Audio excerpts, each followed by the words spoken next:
table, Katie Simpson, senior correspondent in our CBC Washington. No, of course, go back. Aaron Blake, senior political reporter at the Washington Post. Good to see both of you. It made me feel old, but if you had seen Barack Obama's hair color, it would have made him feel old. You're in the too. shadow. It was a long time ago, 2009.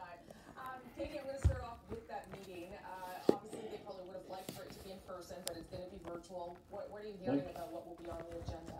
There are Go going back. to be 2 meetings as a part of this whole program here. There's going to be Go one back. between Prime Minister Justin Trudeau and President Joe Biden. And then there's going to be a second meeting that is expanded where ministers and secretaries... You need to go back. The final list, I'm told, is still being sorted out exactly who is going to be in that meeting. Right But I'm there. told it's going to be Perfect. members of Justin Trudeau's inner circle that we would expect the places where Canada and the U.S. really collaborate. We're still sorting that out.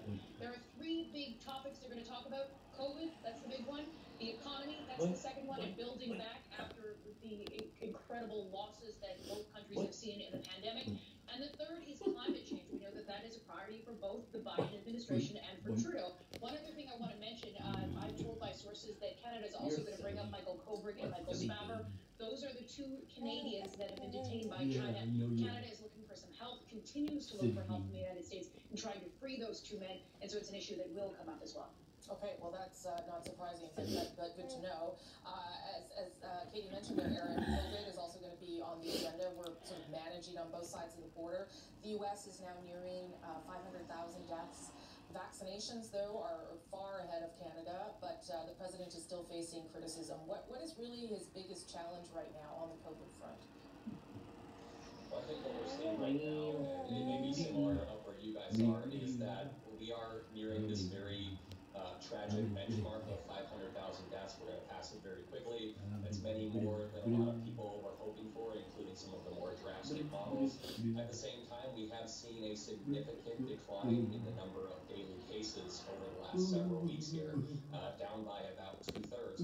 We haven't seen the daily death tolls decline, but of course that's a bit of a lagging indicator.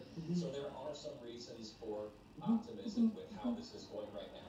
At the same time, if you were the last administration and this were happening, we would be getting lots of optimism from the administration.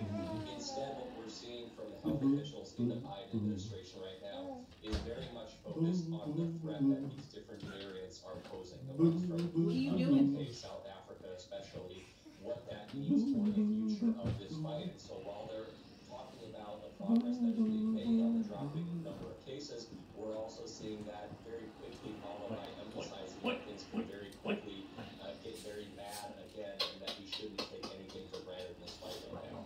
Yeah, that reflects very much what we're hearing too, Aaron. Before we move on to Texas, and there's a lot to talk about there, Katie, Buy American, are they going to talk about that on Tuesday too? And what should we expect in terms of asks from Canada? You got redhead. That is certainly something that will come up. Oh, you dropped your Sophie. Sophie. Yes, You Canada got is redhead. seeking those assurances that Canada won't be hurt by any of the Buy American policies that Joe Biden might want to implement. Right now, the Biden administration is in the process of sorting out what their Buy American program is going to look like. Meow. Try to encourage more American companies to help produce some of the things for major American projects like infrastructure, that kind of thing. It's a way to build jobs, boost the economy, particularly hard hit by Swimmer. Now, What's that? what it says to me is that Canada has been trying to seek What are you doing, Swimmer? assurances about this for more Pretty than a slippery month. underneath that snow. And it says to me that they're not necessarily where they want to be in terms of getting those assurances. If this is one of the top line items, Be a good time to like with Joe Biden and then expand plow it and freeze it for a nice rink. Okay, good to know. Let's talk about Texas. Where's Not only Ronnie's kids the in the actual storm. Well, there wasn't enough snow, and when it did get cold, it was it melted, right? And so it melted, and then Canadian-born and they did clear a little spot out there last week, but Senator Ted Cruz's decision to go to Cancun. I saw him again today on Twitter tweeting that Texas was strong and he was handing out water bottles.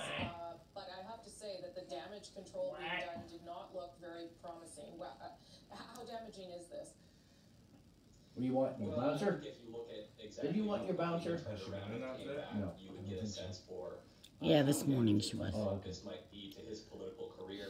What we saw initially from his team was kind of a radio silence. They weren't Who's even that? confirming that he had gone Hey, on the babe. trip. They only came Hey. around and said what had happened when he was turning around Hey, you. on Thursday and coming back. Hello. What we saw actually Hey, Kat. was quite a bit of contrition from Ted Cruz. A lot of times when stuff like this happens,